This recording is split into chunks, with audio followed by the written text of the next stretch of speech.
Bonjour tout le monde, bienvenue à cette nouvelle chronique où on parle généralement du monde des télécommunications. Alors pour cette chronique de fin janvier 2022, j'ai pensé vous parler du CES, le fameux Customer Electronic Show qui a lieu chaque année à Las Vegas, qui est vraiment la messe de l'annonce des gadgets électroniques. Plus de 2000 compagnies présentes, évidemment un nombre de visiteurs de toute la planète, où on peut voir tous les gadgets électroniques qu'on peut rêver. Que ce soit du côté des robots, des automobiles, des téléphones, des télévisions, des ordinateurs, tout vraiment y est. Vous avez probablement entendu des gens vous parler de tous les gadgets là, qui ont été annoncés. Alors, je ne ferai pas une revue de ça aujourd'hui. L'idée, c'est plus de vous parler de qu'est-ce qu'on retrouve comme genre d'annonce à cet événement-là. Alors, on trouve trois genres d'annonces.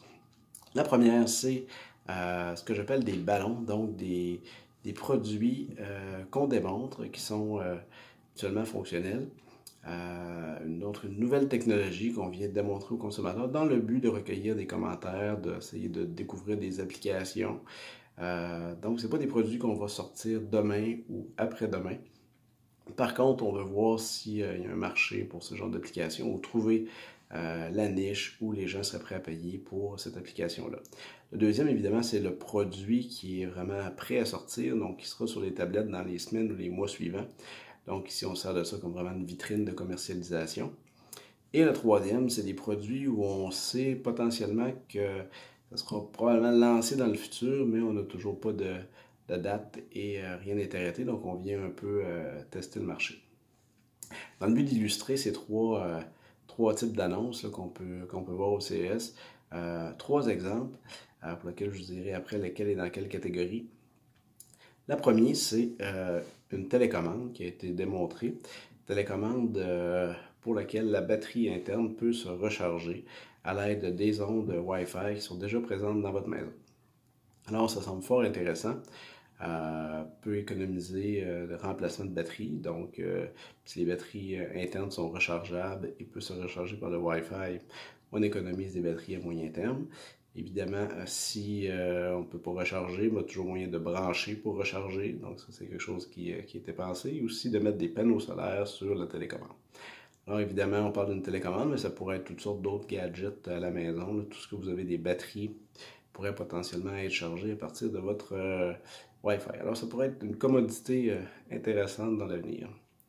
Autre produit qui a été démontré pour les amateurs de coloration est vraiment un appareil qui nous permet de colorer nos cheveux nous-mêmes sans avoir besoin de se présenter chez la coiffeuse. Alors, très intéressant en temps de pandémie. Alors, c'est pas une imprimante à cheveux, mais c'est vraiment quelque chose qui ressemble quand même à une imprimante puisqu'on y met des cartouches d'encre qui se travaillent un peu comme un fer plat et qui nous permet nous-mêmes de se colorer les cheveux. Alors, quelque chose qui peut être intéressant. Et le troisième, c'est une voiture qui change de couleur au gré des désirs de son propriétaire. Alors, vous vous levez un matin et puis vous voulez une voiture bleue, elle est bleue. Le lendemain, vous voulez une voiture rose, elle est rose, etc.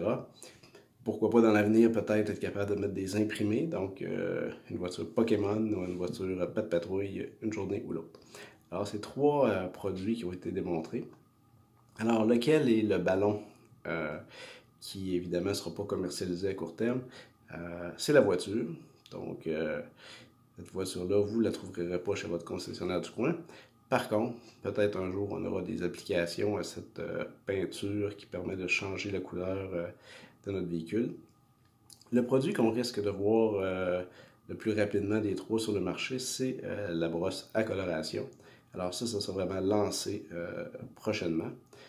Donc vous pourrez retrouver ça sur les étalages de certains magasins. Et pour ce qui est de la télécommande, eh bien, on peut penser que ce sera commercialisé un jour, ça sera vraiment une innovation intéressante.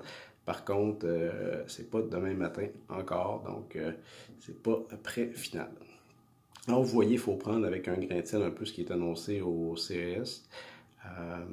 Des fois, ça s'en vient rapidement, des fois non. Mais évidemment, c'est toujours quand même intéressant de voir qu'est-ce que les gens travaillent et où s'en va le domaine du gadget électronique. Alors, c'est ça pour aujourd'hui. On va souhaiter des bons gadgets en 2022 et vraiment d'autres annonces au CES de l'an prochain. Merci et bonne journée.